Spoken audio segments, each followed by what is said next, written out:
This Week in Hospitality Marketing live show number 434. Wow. It's the 1st of December of 2023. And thank you so much for joining me during this time of year. This time of year actually is part of the inspiration of our conversation today about marketing and what you as a listener uh, do in it, professionally wise. There's a lot of interesting people that are on our Hospitality Marketing Club channel, and then it's always an interesting arc as to the demands and workloads associated with what people are needing to do at certain times of the year. Obviously, when you're in the midst of season, there is this heightened sense of what to do. Strangely enough, from a marketing perspective, you're the least bothered because pretty much operations is in full swing to maintain what they're doing for all of the demand. And revenue management is really granular about their day-by-day yielding. And you get kind of not so much in the foray of the front end of conversations. Your quote job had been fulfilled if you're successful in your seasonal demand, that you did all the things to maximize that opportunity. Yours is just touching and tweaking, and really the heavy lifting of what you do during the peak of a season as a marketer is more geared towards when season's not there and you're going into your shoulder times and or down times, and you're looking to cultivate what traffic you have during season as a means of translating that into communication for improving your demand off season. That being said, we all have our cycles of time that we go through.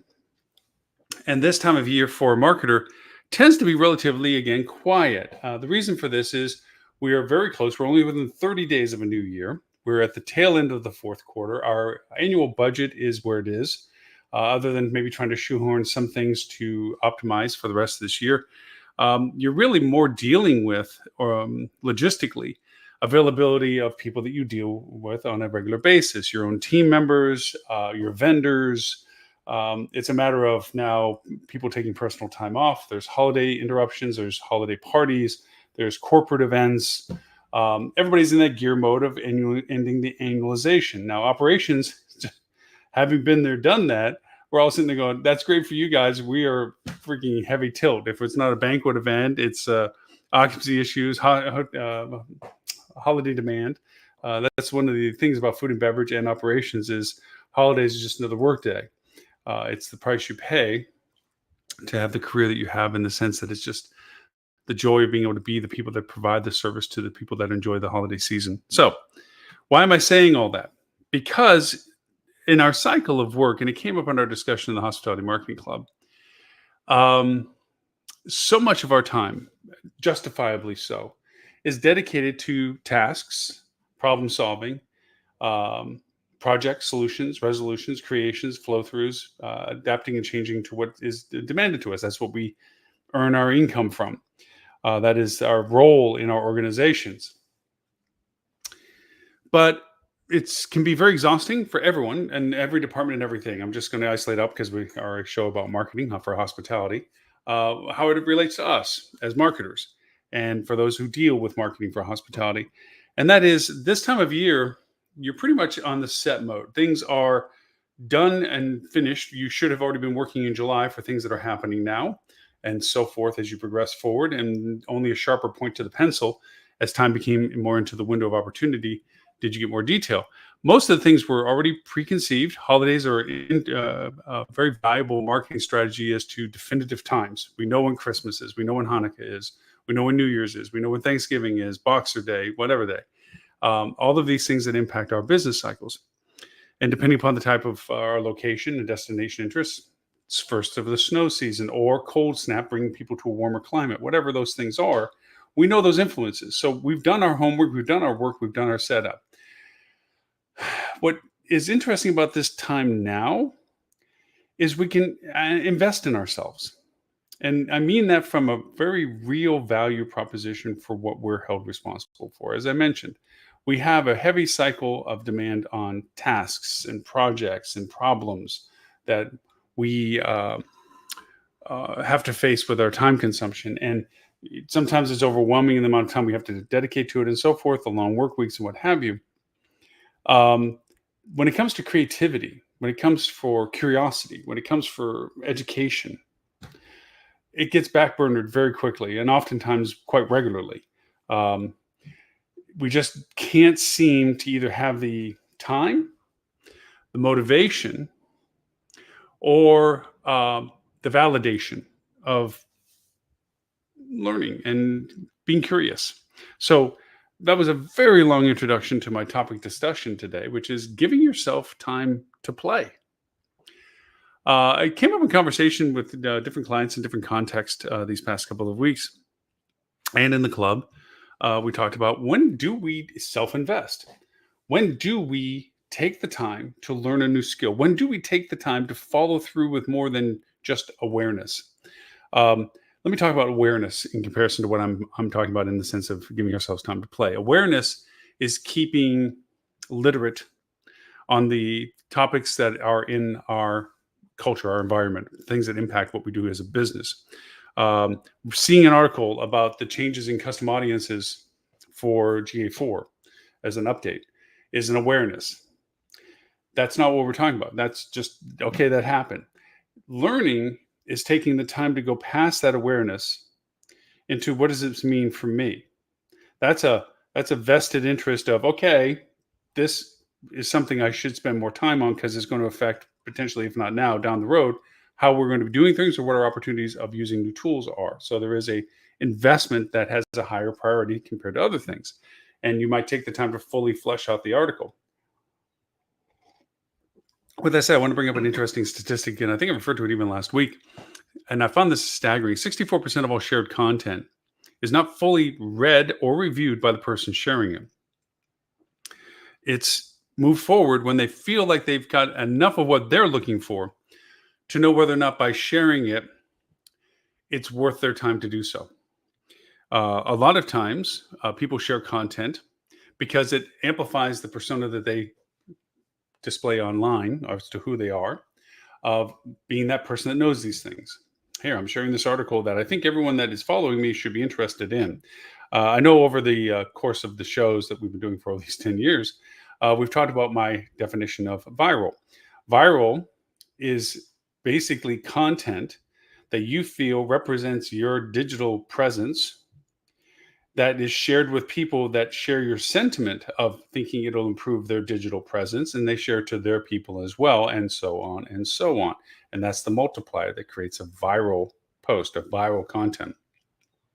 A lot of that is hinged on this awareness and this statistic that almost two-thirds of the people that share content don't fully understand the content or have read even the content before sharing it to somebody and trying to take credit of their awareness over someone else. Everyone wants to let other people know before they know, hence making them aware of what they're already aware. It's the predication model. So for that, a lot of times we get no farther than the awareness of something. Okay, that happened. Don't have time for it right now. There's project X, there's problem Z, there's issue Y. These things are right in front of me. And then when I'm done with those things, last thing I want to do is just jump into something that's related to what I do for work. Maybe I need a mental rest, and I thoroughly encourage that. The meditations and the disconnects and the pauses and the slowdowns and the so forth is kind of what we're talking about with the show today, about giving yourself a chance to play. That's one aspect, that we don't really fully dive into things that we are either aware that might impact our business, which is probably the higher of the catalysts to us to do so, or that we are vested interest in knowing about because it'll improve our capability as a person to do our job. That's the next highest level of engagement value for doing that. And then there is the why do we even do what we do? We enjoy it. So we're always innately curious about the things that are related to how we do things. And that's the third highest means of motivation to do these kind of things. But I'm talking about the fourth one. The fourth one is wonder if. How about this? Wonder if this could be used for that. That's where it gets into a very unique perspective of not so much looking at something directly to how it's being presented, to how it affects what you think it's directly referring to, but sometimes it's the butterfly wings that flap on the other side of the world, the chaos theory, as to what it produces as a result somewhere completely apparently unrelated but impactful. And that is the conjectures of things, looking at things and trying to understand them, turning them upside down, inside out, looking around them from all angles to see, what does this mean? AI, good example of a chance to just play curious. What the reason I get very critical of the usages of AI is because most people don't get past the superficial stage. They get into the novelty of, oh, I can ask it a silly question, or I can ask it a general question. It's going to take any information, it's going to make it sound good. Doesn't mean it's accurate, doesn't mean it's truthful, doesn't mean it's vetted. It just means that I got an answer that I thought I liked, especially if it's a self fulfilling answer that it validates why I was even asking the question to begin with. That's why I get critical of it. But have you actually taken time to be curious about AI? Curious beyond its functionality for our jobs, always keeping in mind that we always frame our perspectives with our jobs, but just the curious. Let's take it and do this with it. I wonder if this could be done with this. I wonder if this talks to this. I wonder if the talking to this makes a difference for what it generates for this. The sit back, think it through, ponder the universe. Now, before you say, Lauren, we always have come up with ideas. We have ideas. Sure, there are ideas. They usually fade into oblivion because the idea needs research. The idea needs time. The idea needs fleshing out. It needs creative juices. It needs collaboration. It needs lots of things for an idea to go from an idea to a concept to a plan to a program to an implementation, because it has to go through several opportunities to be disassembled from what isn't useful and reassembled with the parts that are. And that comes from diligence and time. And this is when the critical three questions that always happen with projects come into play. And they get asked and discussed, and I refer to them many, many times in C-level discussions. What's our revenue potential? What's our cost potential? And who else is doing it? Because as I've pouted many times before, so many companies want to think that they're that they're trendsetters and first adopters and so forth. Very few companies have the cojones to be first to fail. Many want to be close enough to the first to fail to be innovators. They want to be the ones that learn from the failure of the first so that they don't repeat the failure, but not too many failures that they're at risk for so they can take the credit for their intelligent success of adoption. Usually a lot of companies are very far behind any of those ones, and they're late to it only when it becomes validated by others. Now, sometimes that's a bigger company can afford to fail. Sometimes it's a smaller company that can fail because they're small. But whatever it is, a lot of companies wait to see the failure rate. And from that failure rate, they determine their probability of engagement. Before we even get to those ideas of how it works, we have to understand how creativity works in our organization. We're so busy doing our work. It's like taking a beautiful fish out of the ocean and putting it into an aquarium. It loses its habitat. It loses its ability to be the hunter in its environment or its context. It's really just on display. And because of that, it begins to forget how to survive if you were to put it back into the ocean again. A lot of people that we bring into our organization as certain projects, we overburden them with more work than their job the time can allow. And then on top of it, we don't give them a break. It's like we're trying to get as much out of them as possible production wise. So they're always faced with problems, always faced with tests, always faced with projects. And we don't give them an allotment of time that can be exploring and discovering, research and development, if you want to put a tag and a label to it. That exploratory what or if and how about, which is frustrating because they may have had that skill or was using the skill, which is what impressed you about them and brought them onto your team when they were, quote, out in the wild. But now they're on your team. They need to focus on your team stuff. And they need to focus on what your agencies are doing, or if there is your agency, what exactly they're doing. And what begins to happen is they begin to lose their awareness of what's going on outside of your ecosystem of your business. They don't have time to keep up with the articles they used to keep up with that impressed you that they knew about new things. They don't have new toys to give you that you hired them for because they're working in another organization and they were doing things differently, and this intrigued you and you brought these people over to do the same thing for yours. Once that gets exhausted, what else do they offer? Well, they're just now another cog in your system because they're not keeping themselves fresh. And I'm not saying everybody does and doesn't do this. I'm just saying this is the value of why you want to do this. You want learning time. So you say, oh, well, we send them to conferences. 90% plus, and I'm making that statistic up uh, courteously, of people on stages are not sharing anything worth uh, being listened to. Most of them aren't the ones doing the work themselves, and they're just regurgitating what their team is telling them they did, and they're not giving you the how-to because they're on stage not to educate you; they're there to sell you. This is what we do. If you want to have this done for you, you have to hire us. I'm not here to tell you how to do it for yourself. I'm here to impress you that we've done it and that you should reach out to us to do it for you. But I'm not here to go over and put up a board and tell you this is step one, step two, step three, step four. They might have good teasers about it. They might have good lead ins or buzzwords or, you know, statements that get you thinking that they're revealing something. But at the end of the day, they don't. Very few.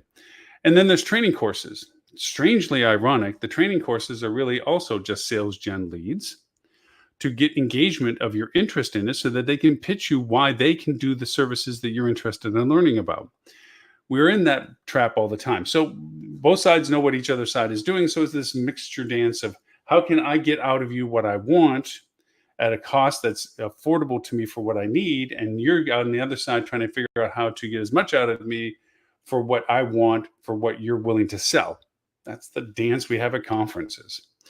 Booths have it, stage presentations have it, online webinars have it, how-to webinars or lead gens for selling products. Well, now that I've teased you with all the things that this thing can do and giving you a sense of some aspects of it, but they're just pieces to a puzzle. You can't see the whole picture. But if you buy my book or if you buy my series or if you buy my training, you'll get the first stage. And the next thing to do, as soon as you buy the first stage, well, this is great you did, but if you really want this, it's just a little bit more. I mean, how many times have we gotten into those funnels? I do it all the time with software. Oh, this software does this. This software does this. You get in there, it's like, it does. But here, we're going to give you what we said that you're going to pay for. But you have this unique offer right now that if you just pay a few more dollars, you get all this library of this or all this next phase of this and so forth and so on. And there's the funny part. They just don't know when to stop. Say, oh, that makes sense. Let me go add that in there. And you do that. But wait, there's even more. And they keep dragging you on to the point where you're like, seriously, I've upgraded what I was initially going to buy 3 times. And you're still trying to get me to buy yet something more. And I haven't even used the first one. And that's why I always get a kick about reviews.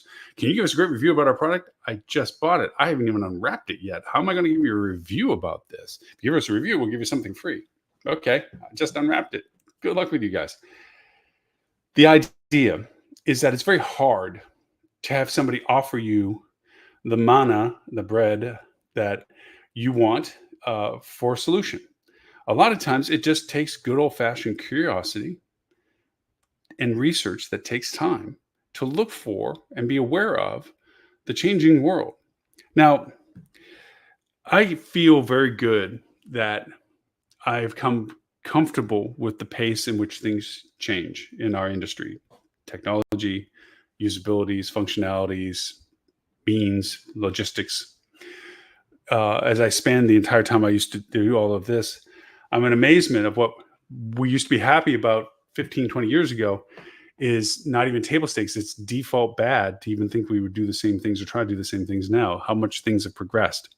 We used to tout this fire hose of things that happened with no means to filter and sort through all this. We've gone through the buzzwords of that. We've gone through the buzzwords of big data.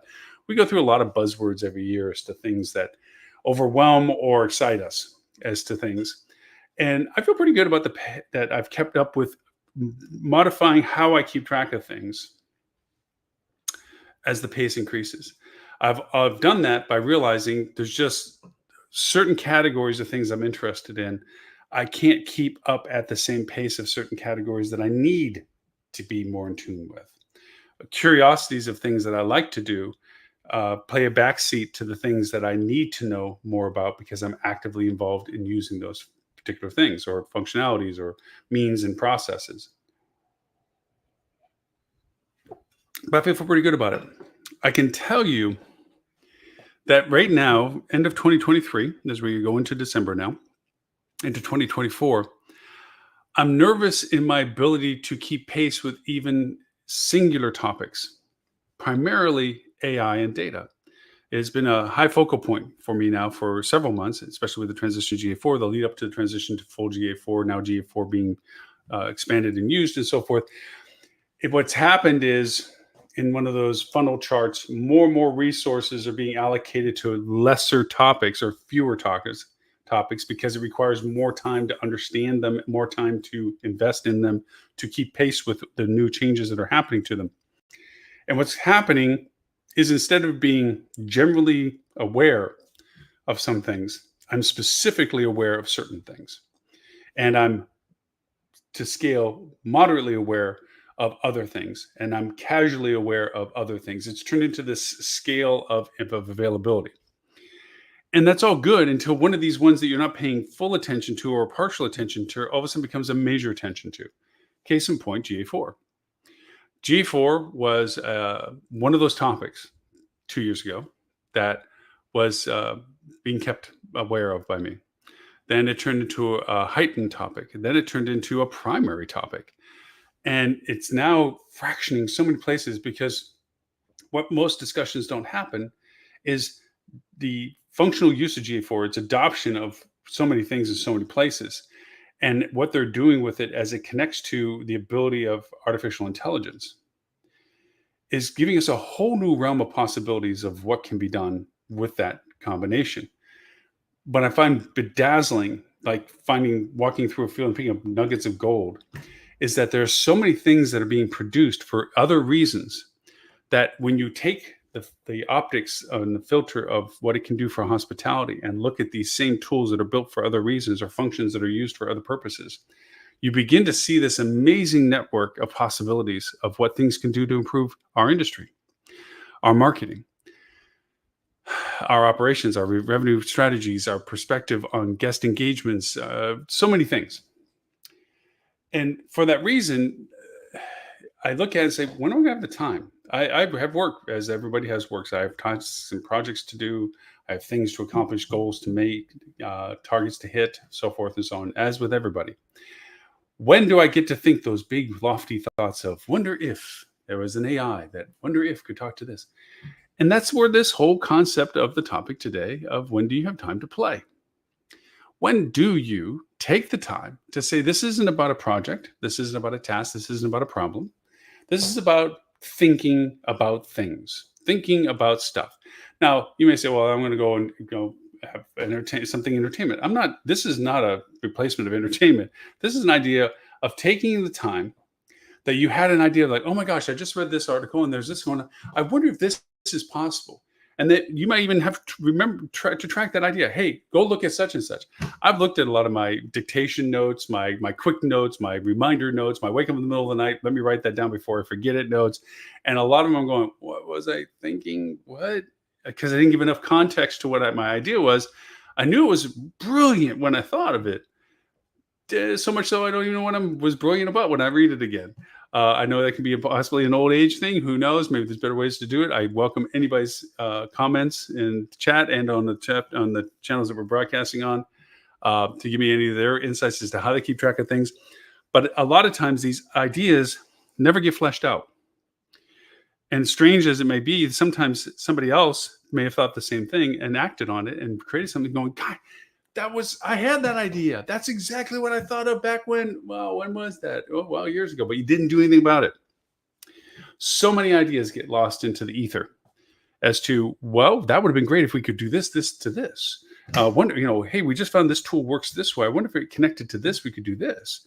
I find that most when I go over tools and stuff with the podcast. You talk about the what ifs of tools. I get nicely compliments and thank yous for those who have sent them that I show the usage of these tools in a way that they probably, actually, I know for a fact, weren't designed for. But keeping it through the filter of what can it do for hospitality marketing or just marketing sometimes changes the scope of what the tool's value is. I even have people that built the tools reach out to me and say, dude, can we use your podcast? Can we use your video review of it? Because we hadn't thought that our tool could be used for that. And you showed us a new function value of our tool.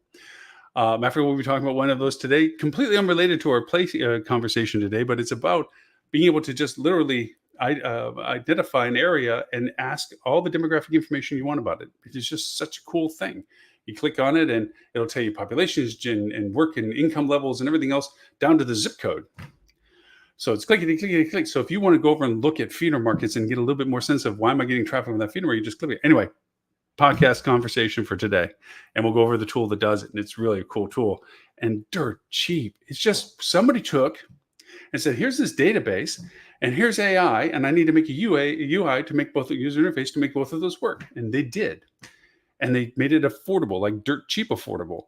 And all of a sudden it's like, that's a very cool tool. If you see it for its value, anybody else be like, what do I care if I outline an area and know what the income levels and so forth? You wouldn't unless you're a marketer. Anyway, that's the play stuff. The idea of following your ideas and giving yourself time to do it without the guilt of what did it cost you to do that? Of like, oh, well, I should have worked on that project or I should have worked on that tech. Because here's what happens in our very real world. I made mention the fact that maybe somebody got brought onto your team because they were doing something different at another group and that impressed you all for the role that you were wanting them to potentially do for you, and you brought them in. You adopted what they were doing. You're using what they're doing. That's great. But you're not investing into your team members. Yes, like I said, the conference angle and so forth is like great. Exposure to variety of stuff is great. Under the context of being exposed to what other people are doing. You should know that there's people out there doing these things and what they're doing in whatever way they want to present it. Being educated from it into a process of reduplicating is the contention I have that you can't often do. But going to these conferences is great for awareness. Like, oh my gosh, I never thought about doing that, but here's somebody that's trying to do that. Good to know. Maybe I should research that a little bit. That's the value of conferences. That's the value of presentations and so forth. So that's done. But then now another vendor comes in. You have a vendor, they're doing work, and you get another vendor that's trying to get your business, and they're pitching different stuff. So you listen to them. It sounds intriguing. Our vendor doesn't talk about that.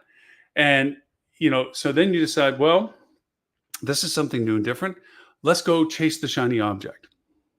And maybe you sacrificed what the good parts of your current vendor were doing for the shiny objects of the next vendor. And they don't do the good stuff that the old vendor did, but they did do the shiny stuff, and the shiny stuff wasn't as good as you thought it was, whatever it was.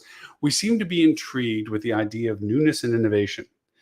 We love being impressed by people doing things that we can't do ourselves. And I say that just out of the fun context of things like watching the Red Bull video TV station. What would it be like to be the first person to put one of the little wingsuits on and said, okay, we're going to jump from a cliff and we think this suit will let you fly. I looked there, it's like, I probably wouldn't be the first in line, but I applaud the heck out of the person that they're willing to say, well, this could go one of two ways. I'm either the first to have done it and I get the status of that and the awareness of it. People say, wow, look at that, how amazing it is. Or I'm the first person to suffer from not having it quite fleshed out into a technique that works. Either which way, we are amazed by the capabilities of people that do things first, the innovation that comes from it all. We just often want to find ourselves being those people. We want to take it on when it's a little bit safer, when it's a little bit more proven, when it's a little bit more defined. And yes, we sacrifice the adrenaline being the first, but we also get to enjoy the fact of the safety of the outcome being a little bit more preordained. The idea of play and taking time to learn and educate is to re-inspire yourself, your team, your vendors into a realm of what's possible. You're talking about people that are very skilled at what they do, knowledgeable about what they do. And for that reason, why not give them the ability to expand what they're capable of doing by giving them designated time, designated opportunity to be creative, to play. Now, you're not leaving this of like, okay, Lauren, you have 2 hours on Friday to go play. Well, Lauren's going to look at it going, well, I'm just tired. I have no interest in thinking about anything that's related to what I would be thinking about for work playtime. I just want to take 2 hours and go take a nap. So I'll tell them, yes, I was having deep creative thoughts. It's not about holding me to a standard or somebody to a standard and say, well, what did you produce out of your playtime? It's about making sure that what you're asking for is identified in a way that they can respond back, meaning they can talk about what they did. Not that they have to produce what they did, not that they have to have a timestamp or a recording of what they did, but a matter of conversation. So, a couple hours of time that we've invested in you to take the time to learn and educate. What are some things you guys are? What are you looking at? What are you thinking about? Well, I was thinking about AI and the usage in the cosmic universe for cosmic rays. Okay, personal curiosity is great. Our relationship is based on our business. What are you doing that is creatively interesting on the profession of what you're doing? I'm not asking for you to take a needlepoint, unless you think that's a way to sell people to do needlepoint at our hotel. Um, put it in context. Why are you thinking about these? Well, I've always wondered about this and this. Okay. Is there any resources you need with this? Is there, what, this month, to let you know, myself and some of my team, and we made an open invitation to some of our clients that we're going to have scheduled playtime. And I will bring the toys, as I said. I'll amp up my ChatGPT account so we have access to it. I'm going to bring a bunch of software that use ChatGPT to construct RPAs and workflows and API interfaces and data collections and so forth. And we're going to sit not in the same room. We're not trying to make this a major event. It's a matter of just a time where we get a cup of coffee, casual beer if we want to, wine, whatever. And we're going to whiteboard and think about, well, we have this and we do this. Wonder if we constructed this and would it connect to this? And we're going to have an open play date, several of them actually, where we're just going to take time and have fun. And why did I bring up the whole Christmas thing in the beginning and the end of the month and all this other stuff? Because now's a good time. Now's a good time to say, you know what, with everybody's challenging or changing schedule demands right now of holidays and personal time and parties and travel and the fact that revenue management, marketing, and management in general tend to be more of a backseat role compared to the operations and associated with fulfillment of people that are at the hotels. This is a bit of a softer schedule demand because you can't get access to people because they're on holiday. So you have, what normally used to be scheduled calls now have gap points in your schedule and so forth. Fill them in with playtime. Fill them in with, let's take some time and think about this as a topic. What would this? How can we use AI? How can we use RPAs? How can we? Let's look at our dashboards. And it's not about being a problem or a topic or thing. It's a catalyst. It's a topic to start the conversation. Where it goes after that is based on the participants. But the idea is, well, not that we don't have time for this. We got to get back to the problem solving. We got to get back to the task generation. We got to get back to the reporting. We got to get back to whatever it is. This is one of those times in conversations that are slated that's like nothing has to come out of it except for that we spent the time thinking about it. That's the real value of playtime, is the indulgence that we don't get to give ourselves most all of the time. We're giving ourselves at this time. Let's think about what would be a what if. Let's ponder with all of us collectively how this could actually even be a potential of something. And because of the people being professional and being skilled at what they know and intimate with the conversations between what we're talking about, whether if the client's engaged or whether our team members from different departments are engaged, we have this wonderful ability to not just think of our only voice in our head. We hear other people talking about the same thing. We get to defend or scrutinize ideas. We get to look at more of, well, I probably should look at that more. I don't really know that much more about it. To somebody else being on the call going, oh, I looked into that. And yes, they can do this. Oh my gosh, that just saved me having to go look and whether or not it's interesting enough to bring back, whatever. And that's kind of where the Hospitality Marketing Club actually has its core values, is the people that are on the club. This is kind of what we do. We talk obviously about problem-driven solutions. We talk about situational issues and ways of resolving, or other ways people have used it, or tools that people use, or things that get handled and so forth. But primarily it's a chance to talk at a peer level about people doing the same thing we're doing, about conversations and content and topics in a way that's about solving and fixing and creating and doing. The idea beyond it is what we're talking about today, which is the ability to just do the what ifs and how abouts and wonders. The chance to invest in being that innovative person because I know firsthand on both sides of the conversation the difference between being the person that has been telling my management team ad infinitum what they need to do, and some Yahoo nameless vendor walks in and gets asked the same question that I've answered 1,000 times the same way, and they say the same thing I've said, but they're being listened to and I'm not. It's like, oh my freaking gosh. Unbelievable. I've been telling you this all along, but some stranger tells you this and it has more validity than the person that you trust telling you this. Frustrates the hell out of me. And in reverse, I've been the other person. I've walked in and literally said what was told to the person by their own team, and they're listening to me as if I just told it to them for the first time, going, you do know that they've been on your team, been saying that, right? Everyone looks for newness. Everyone looks for something that they do. And the politics of white noise, of hearing the same person say the same thing or be the person that always reacts a certain way, you get a pattern of how you interpret them or give them rankings as to the priority of your listenership to them. This declutters that. Everyone's looking for the newness or difference. Everyone wants to do what the other person's doing if they're doing it better, or at least they're perceived doing it better. Everyone wants to know fear missing out. Is something being done that I'm not doing that I should be doing? And is somebody else doing it that I can learn from, or is somebody doing it for them that I can have them do them for me as well? These are the choices that a lot of decisions in management get based on. Vendors are entrusted by clients to be that resource for them, and good vendors hold up to it. Good vendors expose their clients to new things, awarenesses, options, things to consider. Bad vendors exploit it. They keep their conversations defined to their service profile. They keep it specific to what they offer.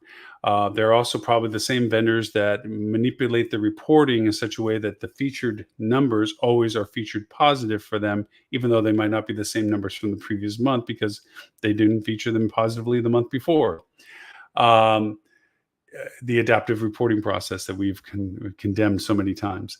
So vendors should always try to be that resource if asked from a client of what's new, what they should be aware of, what should be considered, and be able to answer questions, or at least if they don't have the immediate answer, go find the answer from a client asking about things.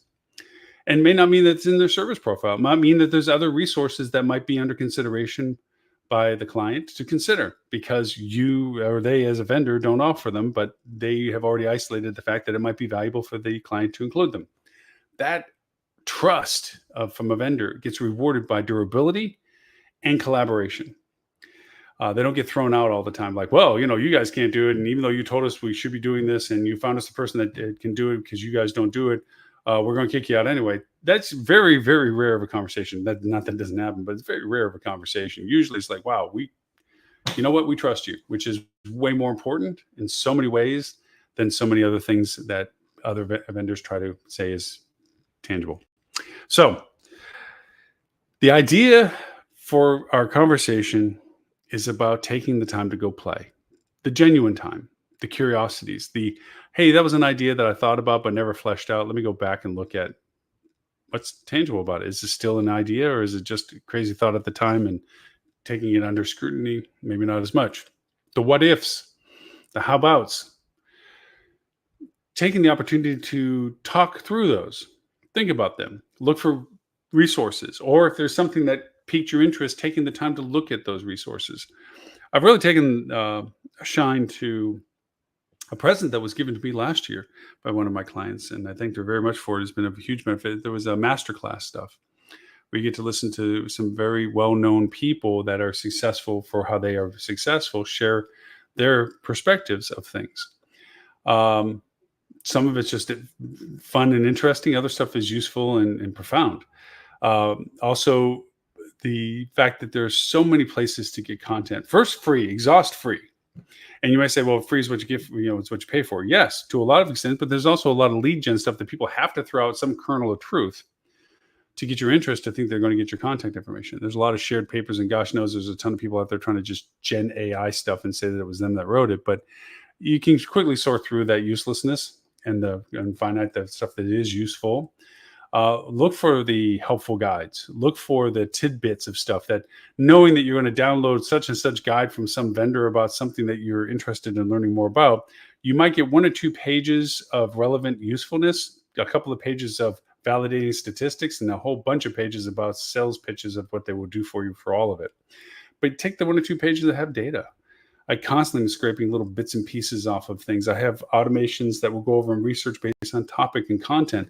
They're constantly generating things. I have another software that will go over and let me sign up with an anonymous email that constantly feeds the newsletters and the blog posts and things that I try to keep track of, which are all sources of data that you tidbitted out. I have another platform that looks at, following certain sources of things. There's so many people that want to offer expertise that are really just selling you what they've genned as education. There's a lot of other really tangibly good resources that you will quickly learn based on the topic you're discovering that are good sources. There is a tremendous amount of good data on places like Discord and a tremendous amount of crap that's out there. The idea is to look for what you find is reputable, see what people refer to, see what people link to in a way that is beneficial for the context that they're linking to for, rather than just the shareable bait that they don't even know what they're sharing. You're an intelligent person in the role that you're in and knowledgeable about what you do. You'll quickly be able to sift through a tremendous amount of stuff that's rhetorically rehashed, regurgitated from other sources. Find the source that came up with it. Find the person that was the first to share it and see and if they're interesting enough to follow and learn more from. There's so many other resources on YouTube. The bajillion. Everybody uses YouTube for home improvement, repairs, autos, whatever. There's a whole world of how-tos with stuff, videography, SEO, SEM, usages of platforms, usages of tools. It's an endless amount of data, overwhelming amount of data that, as I said, you have to rank what amount of time you can spend on the categories of interest that you can do these types of researches for. But gather them, because I'm constantly looking and saying, well, I just have to chunk that all out. I never get to be able to look at that stuff. So you always look at current. Don't overwhelm yourself with mountains of data that you will never go back and look at, because by the time you're looking at 6-month-old stuff, it's not worth looking at. Look at things that are relevant. Cull it out if you haven't got to it. Look at the stuff and see if there's not anything you might be missing for the reason why you first started following it, and modify its priority if you need it. But the idea is there's so much out there that you can find, so much out there that you can validate and be useful. And then when you really begin to hone in on the things that you need to be better at or more knowledgeable at, you have to learn a skill. The next thing is invest in learning the skill. I think that it's, you say, well, my boss is going to pay me to take the class. Present it so that it's just not you assuming that. If they shoot it down and they don't understand the value of you having that skill, then take it anyway. Invest in it anyway, because they're not a boss you want to hang with. Take it, learn it, and then sell yourself on the market for the boss that will say, oh my gosh, you want to go over and take the time to take the class? I'll buy the class. You want that boss, because they know that by the better you get and the more loyal you are and you have more and more skills, the more that their company or business will succeed. The boss that doesn't want to invest in you because you ask them to pay for an SEO class or an SEM class or whatever it is like that. Meanwhile, your guys are buying squishy toys for salespeople for Zachotsky at a booth. Hey, go find another boss. The idea is self-investment is critical. Growth is critical. Curiosity is critical. Because if you just take the job and do what's being asked of you as a job and get overwhelmed and swamped with the deluge of demand to your role, you become old, stale, and outdated, and you'll constantly be outmaneuvered by the people that didn't limit themselves, which is why it's important to have a play date. So with that, for everyone watching us on Facebook, multiple pages, LinkedIn, my profile, X, even though it's a useless platform, YouTube, multiple channels, Twitch for using your media console, and of course on our TV station, the Hospitality Channel, which you can find on your Amazon TV, Apple TV, Google TV, Apple's Google, Amazon, Roku TV, and all smart TVs. Just look for the Hospitality Channel. The live show is always on the free side of it. We have paid content behind it if that's what you're interested in. If you're a hospitality professional in marketing and want to join our club, please do so. hospitalitymarketing.club. Put your email in, and we'll get talking. Also, our podcast is perpetual. You can find us on 39 different platforms in as many countries around the world. Our TV channel is in 209 countries. Everything's translated in at least 11 languages. We also have the Hospitality Radio station, which is on multiple platforms internationally. We rebroadcast this live show at 11:30 a.m. Sydney, Australian time, 11:30 a.m. Wednesdays, London, UK time for our EU friends. So with that, my name is Lauren Gray. I thank you for the privilege of your time, and I look forward to talking to you all next week. And go play.